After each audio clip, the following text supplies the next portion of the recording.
I, 33F, never thought I'd be in this situation, but here I am, questioning my marriage and feeling lost. This is a long and complicated story, so please bear with me as I try to explain everything. I come from a wealthy family. My father is a successful businessman, and I've always had a privileged life. I received a good education and never really wanted for anything. Despite this, I always tried to remain grounded and see the best in people. 6 years ago, I met Alex at a restaurant where he worked as a waiter.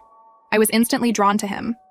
There was something about his warm smile and kind eyes that caught my attention. We started talking, and I found myself visiting the restaurant more often just to see him. As we got to know each other, I learned about Alex's background.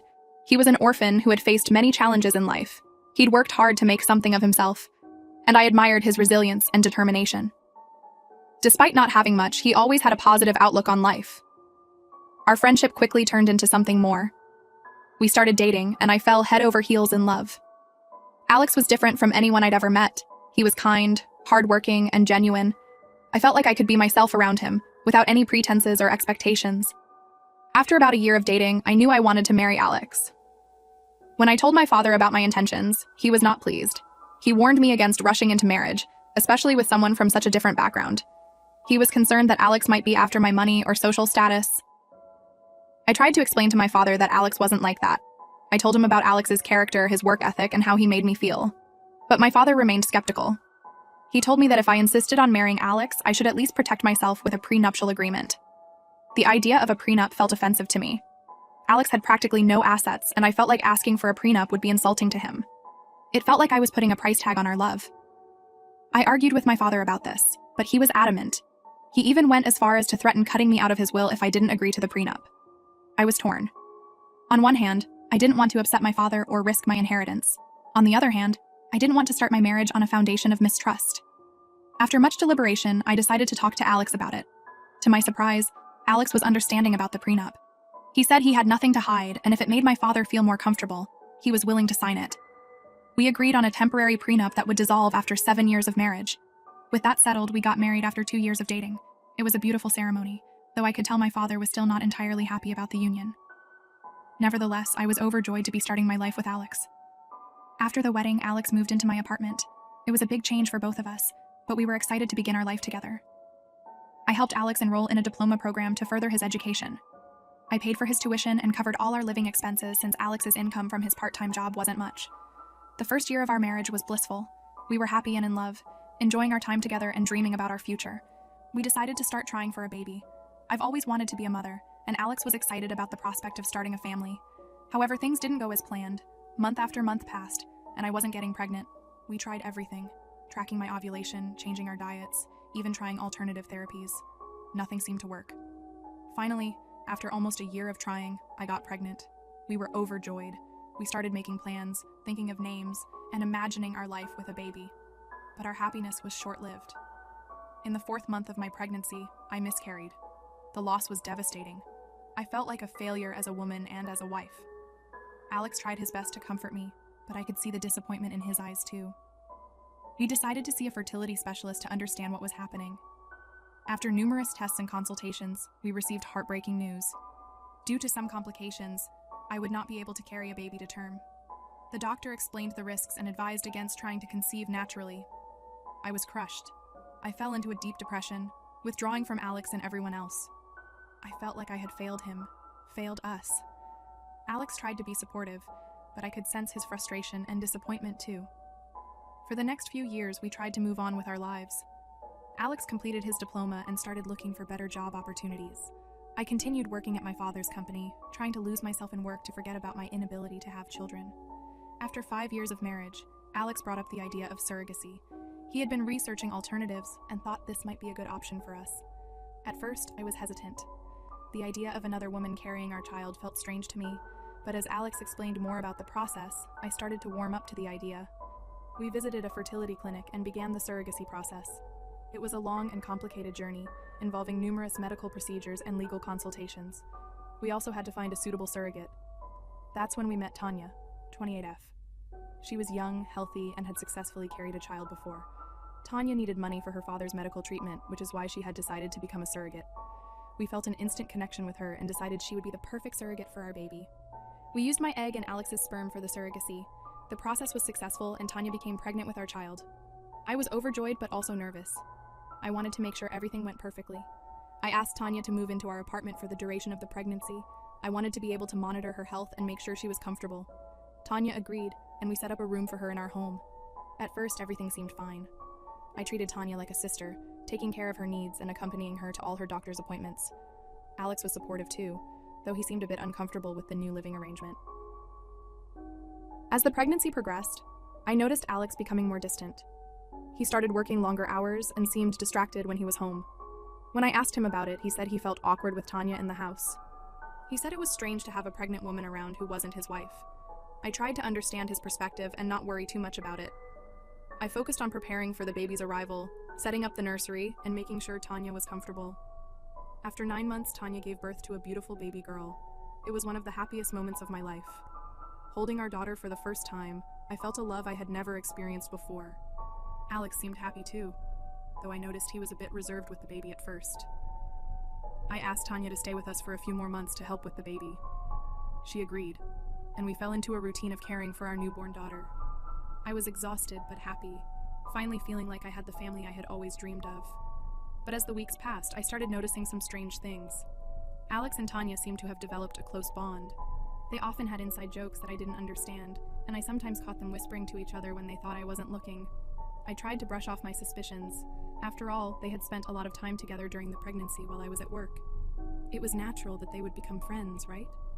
But a nagging feeling in my gut told me something wasn't right. One night, I woke up to check on the baby and found Alex's side of the bed empty. I heard voices coming from the kitchen and went to investigate. I found Alex and Tanya sitting close together at the kitchen table, talking in hushed tones. They jumped apart when they saw me, looking guilty. When I questioned Alex about it later, he said Tanya had been having trouble sleeping and he was just keeping her company. But something about his explanation didn't sit right with me. I started paying more attention to their interactions. I noticed the way Alex's eyes would linger on Tanya, the way they seemed to gravitate towards each other in a room. There was a tension between them that I couldn't explain. I've been racking my brain trying to figure out what to do. Am I overreacting? Am I seeing things that aren't there because of my own insecurities? Or is there really something going on between my husband and our surrogate? Part of me wants to confront them both, to demand the truth, but another part of me is terrified of what I might discover.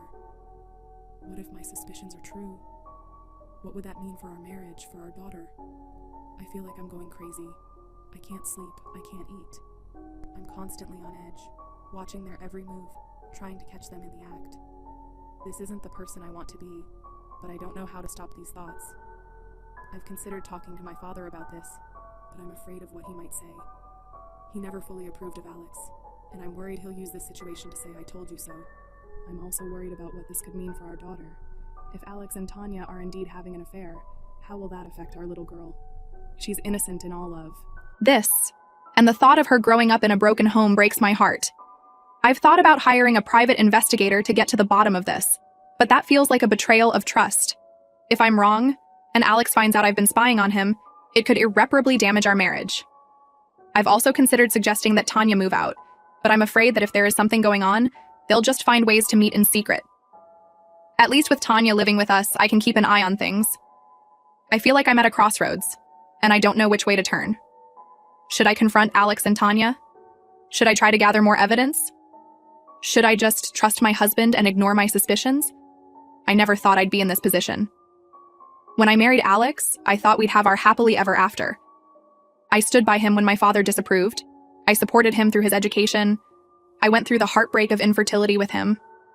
And now, just when we finally have the family we've always wanted, I find myself questioning everything. I would appreciate any advice or perspectives on this situation. I feel so alone and confused, and I don't know who to turn to. Thank you for reading this far, and for any insights you can offer. Update. It's been 6 months since I last posted, and a lot has happened. I wish I could say things got better, but unfortunately, they got much worse. I'm still in shock over what transpired, but I'll try to explain everything as clearly as I can. Our daughter was born healthy and beautiful. The first few months were a whirlwind of sleepless nights, diaper changes, and adjusting to life as new parents. Tanya continued to live with us, helping with the baby. I was grateful for the extra help, but I couldn't shake the uneasy feeling I had about her relationship with Alex. I tried to push my suspicions aside and focus on our new family. I threw myself into motherhood, cherishing every moment with our daughter. Alex seemed to be warming up to fatherhood too, but there was still a distance between us that I couldn't explain. One day, I was supposed to work late. I had a big project due, and I told Alex I wouldn't be home until after dinner. However, I managed to finish my work earlier than expected. I decided to surprise everyone by coming home early. When I arrived home, I immediately sensed something was wrong. The house was too quiet. As I walked in, I heard our daughter crying from her nursery. The cries sounded distressed, like she had been crying for a while. I rushed to the nursery and found our baby girl red-faced and wailing in her crib. She was clearly upset and had been left unattended for some time. I picked her up, trying to soothe her, all while wondering where Alex and Tanya were. A sense of dread washed over me as I realized they were nowhere to be seen. I checked the living room, the kitchen, and even Tanya's room, but they weren't there. With my heart pounding, I approached our bedroom. As I got closer, I heard muffled sounds coming from inside. I pushed the door open, and what I saw shattered my world. Alex and Tanya were in our bed, intimately entangled. They were so engrossed in each other that they didn't even notice me at first. I stood there, frozen in shock, unable to process what I was seeing. When they finally realized I was there, chaos ensued. Tanya scrambled to cover herself, her face a mix of fear and guilt. Alex jumped up, fumbling for words, trying to come up with excuses that made no sense. I couldn't speak. The betrayal was so overwhelming that I felt physically ill. I just stood there holding our crying daughter as my world crumbled around me. When I finally found my voice, all I could say was that they needed to leave. I told them to pack their things and get out of my house immediately. I needed time to think, to process what had happened. Alex tried to explain, to make excuses, but I couldn't bear to hear it. I took our daughter and left the room, giving them time to get dressed and pack. I sat in the nursery, holding our baby close, trying to calm both her and myself. An hour later, they were gone. The house felt empty. I couldn't believe how quickly my life had fallen apart. Over the next few days, I was in a daze. I called in sick to work and focused on taking care of our daughter. I couldn't eat or sleep. Every time I closed my eyes, I saw them together in our bed. Alex tried to call and text me multiple times, but I couldn't bring myself to respond. I needed time to figure out what I wanted to do. After a week, I finally agreed to talk to Alex on the phone. I asked him what he wanted, hoping against hope that he would beg for forgiveness, that he would choose our family. His response left me cold. He told me without a hint of shame that he was in love with Tanya. He wanted her to live with us, to be a part of our family. He even had the audacity to blame me for his infidelity, saying that my focus on the baby had pushed him away. I was stunned by his selfishness. How could he think I would ever agree to such an arrangement? How could he blame me for his betrayal? I told him that was absolutely not an option. Our marriage was over. I couldn't trust him anymore, and I certainly couldn't live with the woman he had cheated on me with. After that conversation, I knew what I had to do. I contacted a lawyer and filed for divorce. It was a painful decision, but I knew it was the right one. I couldn't stay in a marriage without trust or respect. The hardest part was figuring out what to do about our daughter. Despite everything, I didn't want her to grow up without a father. After much deliberation and discussions with my lawyer, I agreed to a 50-50 custody arrangement. It broke my heart to be away from my baby girl for half the time, but I believed it was in her best interest to have both parents in her life. The divorce proceedings were difficult.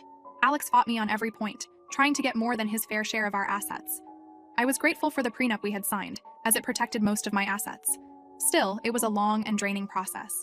Throughout all of this, I struggled with intense feelings of betrayal and self-doubt. I kept replaying every moment of our relationship, wondering if there were signs I had missed. I questioned whether I had done something to drive Alex away. But as time passed, I realized that Alex's actions were not my fault. He made the choice to betray our marriage vows. He chose to have an affair with Tanya, disregarding the impact it would have on our family. I also had to deal with the added pain of Tanya's betrayal. I had welcomed her into our home, treated her like family. The fact that she could do this to me, to our daughter, was almost harder to bear than Alex's infidelity. My father, when he found out what happened, was furious.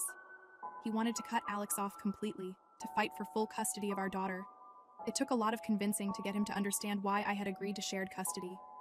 The hardest part was explaining the situation to friends and family. I felt humiliated having to admit that my husband had cheated on me with our surrogate. Many people were shocked, offering support and condolences. Others, I could tell, had suspected something was going on. As for Tanya and Alex, last I heard, they were living together. The thought of them raising my daughter half the time is still painful, but I'm trying to come to terms with it.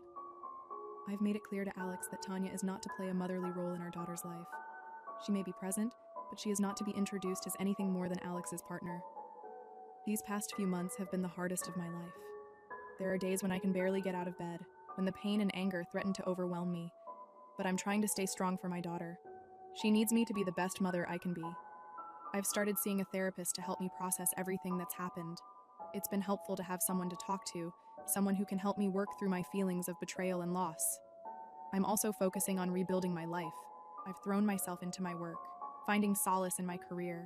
I've reconnected with old friends and tried to build a support system outside of my marriage. On the days when I don't have my daughter, I feel lost.